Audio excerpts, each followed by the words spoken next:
Quando Marx disse que o socialismo e o comunismo eram uma espécie assim de lugar, um paraíso, que nós íamos entrar nesse paraíso e que era inevitável que a gente ia chegar no comunismo, hoje, depois de estudar muito digital, liberalismo, etc., eu cheguei à conclusão exatamente o contrário. O liberalismo, e eu vou explicar, não é uma coisa opcional para os sapiens, é um destino dos sapiens. A gente vai caminhar para as ideias liberais. É sobre isso que eu vou falar neste vídeo.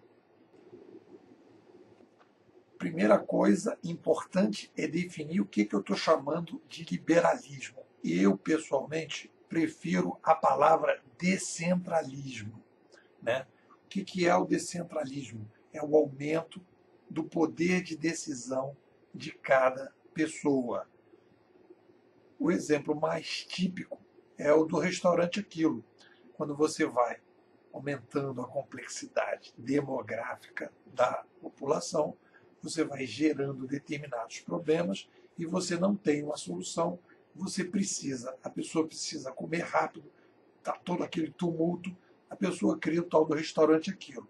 Qual é a saída que você tem? Você olha para um lado, olha para o outro, cara, eu vou passar a bola para o consumidor.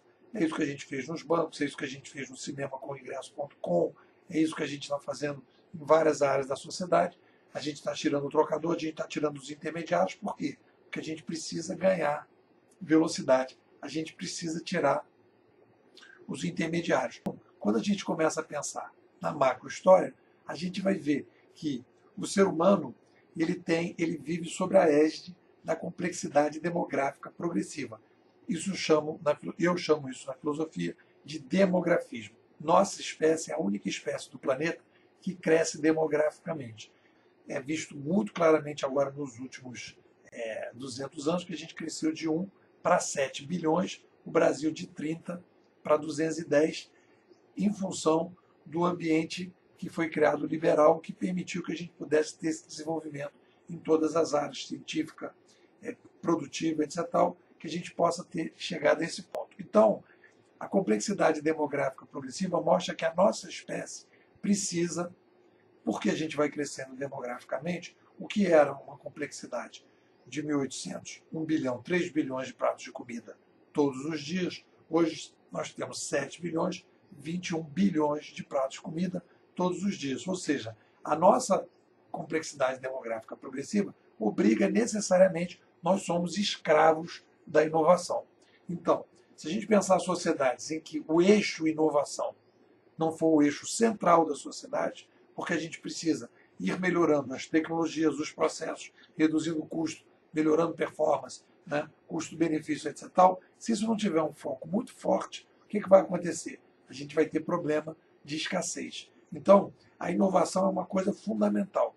E como é que você aumenta a taxa de inovação? Quando você empodera as pessoas. Você vai empoderando as pessoas, você vai descentralizando as decisões e com isso você começa a melhorar a qualidade, a diversidade das pessoas, a qualidade, e você começa a compartilhar as decisões. Ou seja, quanto mais complexidade, você não tem jeito de resolver esse problema, ou você centraliza, e aí você começa a ter problema de escassez, porque você não consegue regular o mercado, você não consegue acertar quantos sapatos você vai fazer, quantos milhos você tem que produzir e tal. E você começa a se perder, que é o pessoal da escola austríaca fala exatamente dessa possibilidade dos preços irem regulando a economia, você se perde.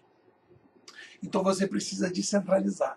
Essa característica da espécie de aumento contínuo da complexidade, você precisa estruturar a sociedade para que essa sociedade fortaleça os indivíduos, descentralize as decisões e depois da descentralização das decisões, você aumente a possibilidade da inovação.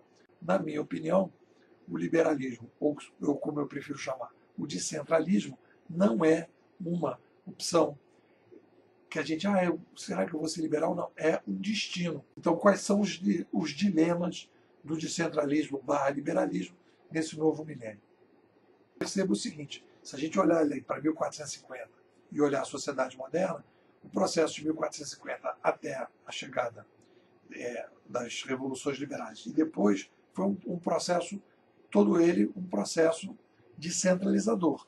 Tivemos uma recaída no século passado, porque aumentamos demograficamente, não tínhamos mídia para descentralizar, e aí realmente houve uma centralização de todas as sociedades, com as guerras, com os holocaustos, com os comunismos, né, com os massacres todos, em função de aumento demográfico sem mídia descentralizadora, que nós não viveremos nesse século.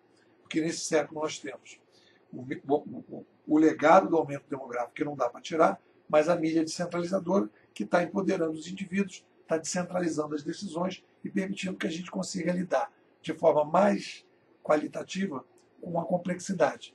E aí existe um desafio, que eu acho um desafio enorme do pessoal que é liberal, é o seguinte, é incorporar esses novos conceitos filosóficos do digital, né, do demografismo, que é a questão da complexidade demográfica progressiva, do tecnicismo, que é o que nós somos uma tecnoespécie, do cognitivismo, que nós produzimos cultura através das mídias, e quando nós temos nova mídia, nós produzimos cultura de outra forma e nós temos nova sociedade.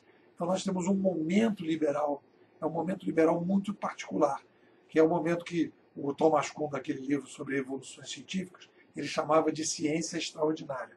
Eu chamo isso de momento liberal extraordinário, ou momento filosófico extraordinário, ou momento metafísico extraordinário. Nós vivemos esses movimentos metafísicos extraordinários na Grécia, quando surgiu o alfabeto grego. Depois nós tivemos, depois da prensa, quando nós tivemos os liberais clássicos, e agora nós temos o que eu estou chamando de movimento liberal contemporâneo ou liberal digital, em que a gente tem a necessidade de fazer um ajuste da chegada de uma nova placa-mãe, que é a nova mídia, os novos canais da internet, com o sistema operacional que a gente tem, que é um sistema operacional baseado nas limitações que a gente tinha no passado.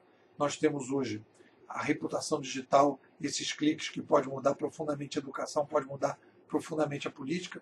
A gente tem um blockchain chegando que vai reestruturar, descentralizar e empoderar os indivíduos através de um novo modelo, e isso tudo está passando à margem do debate dos liberais, porque os liberais acham, né, que tem a mesma cabeça do liberalismo clássico. A gente tem hoje uma missão que é repensar os valores liberais a partir dessa nova placa-mãe, que é a chegada do digital, fazer o novo sistema operacional, e depois fazer os aplicativos. Foi o que os gregos fizeram, foi o que os liberais clássicos fizeram, entregaram para a gente a sociedade moderna.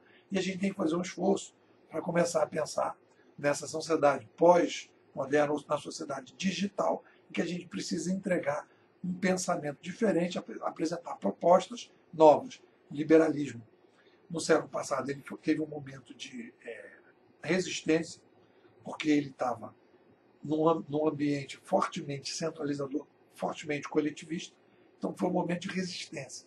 Nesse novo século, com a nova mídia, a gente sai da resistência e a gente vai para o movimento de inovação propositivo, né, em que as pessoas estão já empoderadas com a nova mídia, já mais individualistas, mas precisam de conceitos, de filosofia, de projetos, de propostas, e isso está faltando nesse mundo liberal. Eu escrevi um livrinho que é o Liberalismo 3.0, espero que você dê uma olhada, em que eu tento introduzir esse debate para as pessoas poderem ganhar escala e poder entender o que está acontecendo. Vou botar o link aqui embaixo e você assina o canal e fica ligado. Valeu!